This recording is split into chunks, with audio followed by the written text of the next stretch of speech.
Hey guys, Adrian here from Digital Dojos at digitaldojos.com. This is a video response to DRBUK, one of the YouTubers I followed for quite a while now. He did a video entitled "What's Wrong with Apple?" and a shout out if he ever gets to watch this. Adrian, his name is also Adrian. I know he doesn't make as much videos nowadays, but when he does, I'm always interested, and he's always really made really great detailed content. And essentially, to sum it up, if you haven't seen it, but I do recommend you check it out before watching this. He talks about what's wrong with Apple, and you hear a lot about this doom and gloom kind of mindset on Apple, and a lot about the media writing on Apple. What's actually wrong with them? Is it more perception of the media, or what's wrong with Apple? And I like to kind of flip this and say I want to focus in this video on what's Apple's actual problems. I think no company obviously is perfect. And I think a lot of this media stuff is a lot of crap and a lot of gossip and a lot of things that a lot of people fall for. You see stuff like link bait about Apple's doomed and all this stuff for people to click on and read the article. But I like how DRBUK mentioned, when you judge a company, you judge any business, as somebody who's a business owner, you judge it by finances.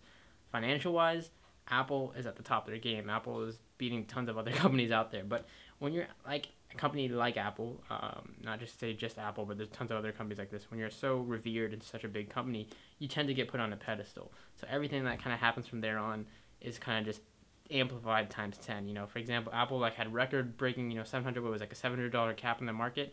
And then when they drop a little bit, you tend to see this big retaliation from all these people, oh, Apple's falling, but yet they still have a $600 something price cap, which is, still ridiculous by itself. Or when they don't meet certain sales, even though they made tons and tons in profit, people just, this whole numbers game, a lot of analysts kind of overplay this and stuff like that. So I want to talk about the actual issues. And this is perfect because before I even watched DRBUK's video or he made it, I was doing a blog post on this. I was getting ready to do a blog post. And I did a lot of research on the topic. Two great posts I want to link you off to that you can check out on your own time. John Gruber, writer of DaringFireball.net, really, really great tech writer overall. He does a lot of great stuff in the Apple ecosystem also. He did a podcast with Guy English on his podcast, The Talk Show, where he talked about Apple's actual problems. And it was a perfect podcast. He goes really in depth. They talk a lot about stuff, so you can definitely check that out if you're interested. And they talk a lot about Guy English's blog post that he wrote a while back called The 3 Things That Should Trouble Apple. And it's essentially the 3 things that should trouble Apple in the years to come. And again, he does it more on a detailed level, which I really like. And it's more stuff that I think... again, he talks about how analysts kind of just over amplify things and stuff like that. Anyway, so let's jump into it. Actual issues here. I think first off, content management. This is something that Guy English talks about, and you can read his blog post. I'm going to totally check out his blog post on this topic because I don't even want to, he can say it much better than I can. And this is just dealing with stuff like Apple TV, how they handle content, down to even iTunes. I think iTunes is really, I've always thought iTunes is really bloated software. I personally don't even use iTunes as much now. I think with iCloud, it's a little bit, saved it somewhat that we're seeing more and more people are starting to move off from their iOS device and syncing it to a computer where they can just do Wi-Fi sync or just, I literally plug in my iOS devices now only to charge them and, back up my iPhone, but my iPad doesn't even get synced to iTunes anymore. I think iTunes has been iTunes 11 was a really great update, but there's still a lot of clutter and cruft, I think. And just the code overall. I mean, it still uses a modal dialogue. If you can research all of that, but it's just really outdated. So again, I'm going to move on from that because you can read his blog post on that. People and staff. There's another thing he talks about, but I kind of want to elaborate on this. People. Obviously, Apple is always famous for talking about the team. You always hear Tim Cook talk about the great people that work at Apple, and obviously, yes, they have a really great team and engineers, but obviously the times have changed, and a lot of people have moved on, and a lot of big kind of cogs. Obviously, a lot of people tend to talk about Steve Jobs. He's passed away. This post-Steve Jobs era and what Apple is going to do. And if anything, when it comes down to Jobs, I think he was a man who executed the ideas. Apple has a lot of great ideas. Apple as a company, Apple down to the employees and engineers, they have great ideas. But Jobs really worked to execute the ones that mattered. And that's what it's going to come down to for Tim Cook. Executing those big ideas, those big product launches, those big updates, those big decisions to make Apple the company that it is and to really bring back that innovation. Forstall left. Ives is going to be taking his place in terms of iOS design. This is going to be a lot of big changes, I think, to iOS, and iOS 7 is going to be a big thing. I think we're going to see a big change from the skeuomorphic design with Ive because Ive's more of a fan, or less of a fan of the skeuomorphic design that Forstall and Jobs really liked. The mobile industry. The mobile industry is what I want to talk about. It comes down to products, tablets, phones, etc. we've seen Apple move to a new release schedule more recently. We saw this with the iPad third to fourth gen movement, and a lot of people were upset with that because Apple kind of didn't stick to their imaginary schedule that they, again, that whole put on a pedestal thing. I think it was even Schiller who said that with this release, they just wanted to be unpredictable. And I think that's starting to show Apple to kind of come out with new products and come out with new crazy things that a lot of people didn't predict. I mean, there wasn't even a lot of iMac rumors when that iMac was released. When the iPad mini was released, the iMac rumors weren't even that popular. I know I was surprised as somebody who covers tech media and tech news and all that. I wasn't even expecting that new thin iMac to be released. So I think while Apple has always been a company that's marched to their own drum, they definitely have been that. They never really cared about the competitors and specs and all this stuff. If the competitor has hardware that's like this times faster or whatever, Apple's always marched to the beat of their own drum. And what that does for them is that they focus on whatever they're doing, and they do it really, really well. That's what makes them such a good company.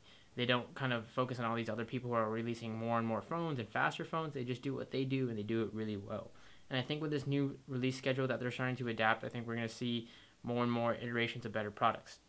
Recording stopped there, but I was saying DRBUK also mentioned stuff like how, we need to see more products. And I think he's definitely right. We need to see more product implementations, and I think with this new schedule, we're going to start to see that in the years to come. And I personally think the iPad mini is going to be a big thing that facilitates that. I think the iPad is going to be eventually outsold overall by the iPad mini. This is the 4th gen iPad right here. This new 7-inch form factor, like devices like this, the Nexus 7, I think we're going to see that iPad mini form factor, once it gets the Retina display upgrade and so on and so forth, and gets faster in these upgrades, we're going to see it be more widely adapted by the public, just because it's a really great form factor. A lot of people like it, just like how they like the Nexus 7. They get this experience and a smaller experience, and we've seen that people are willing to pay for that. There was a lot of doubt, but we've seen the iPad mini sales grow really, really significantly over the past couple months. So I think it's going to be a big factor. iPhone 5S, and then I want to talk about this because this is an issue I think that a lot of people are also talking about. See, Apple does this thing with the S thing where S is more the speed increase. You tend to see this a lot with their phones. Obviously, the 3G, 3GS, that's when it started, the 4 to 4S.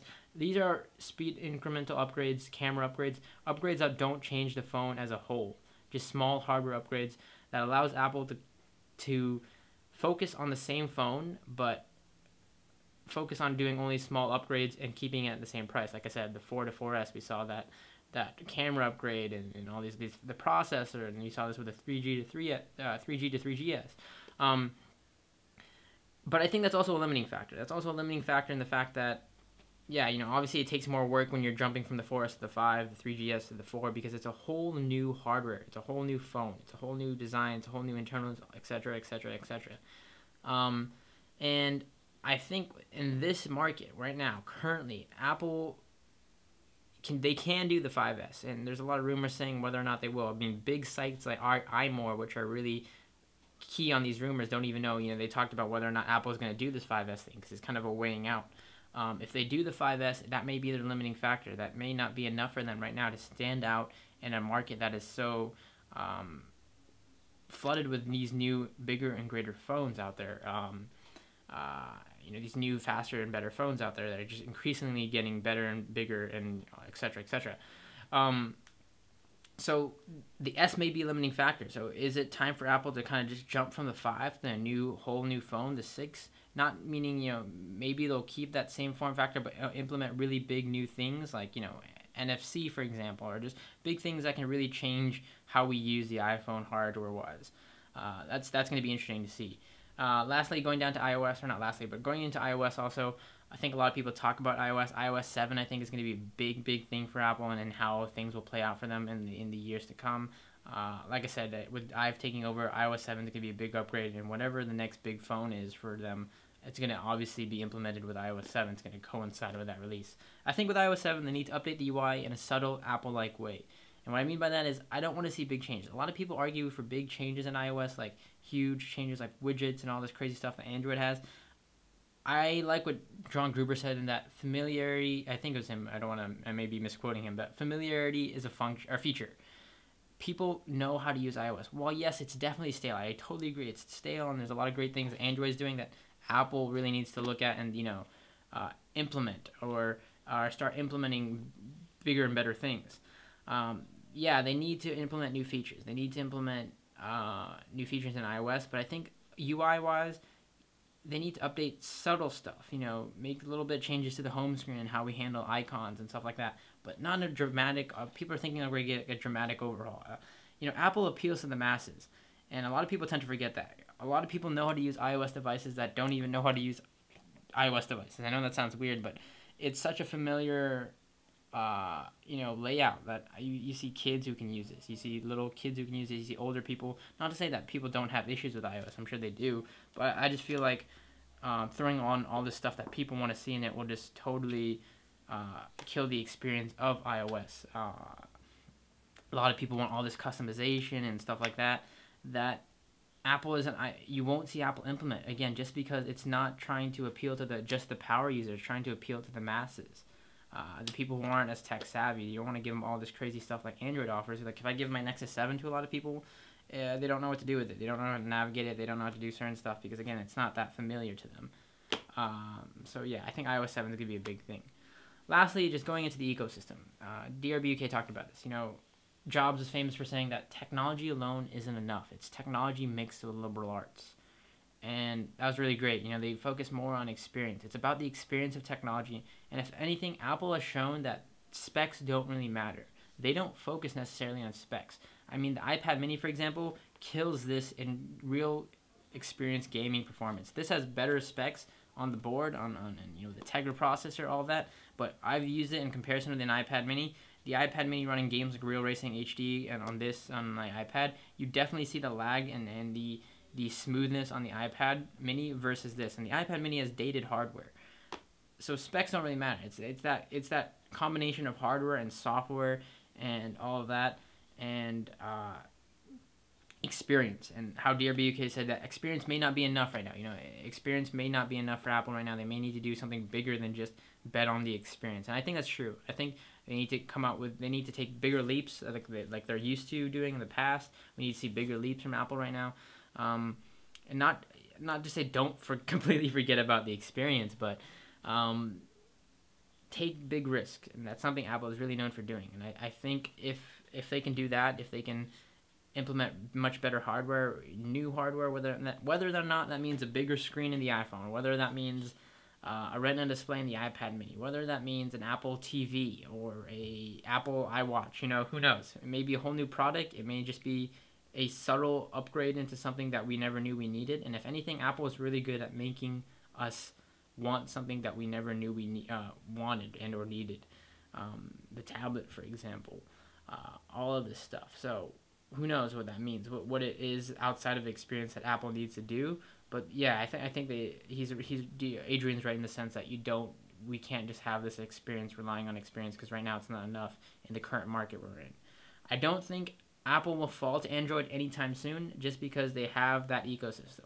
They have the uniformity. They have the App Store. And a lot of people say, oh, Google Play has all these apps compared to Android, or they're catching up, or they even have more apps in the App Store. Maybe they do, but they don't have the featured apps. Apple still has one that's still the number one grossing in terms of developers are making way more money on Apple's ecosystem than they are on Android. And you don't see something like Angry Birds premiere on Android. You don't see big apps like that premiere on Android. They always premiere on iOS because that's where people are going to make the money. That's where the developers are going to profit.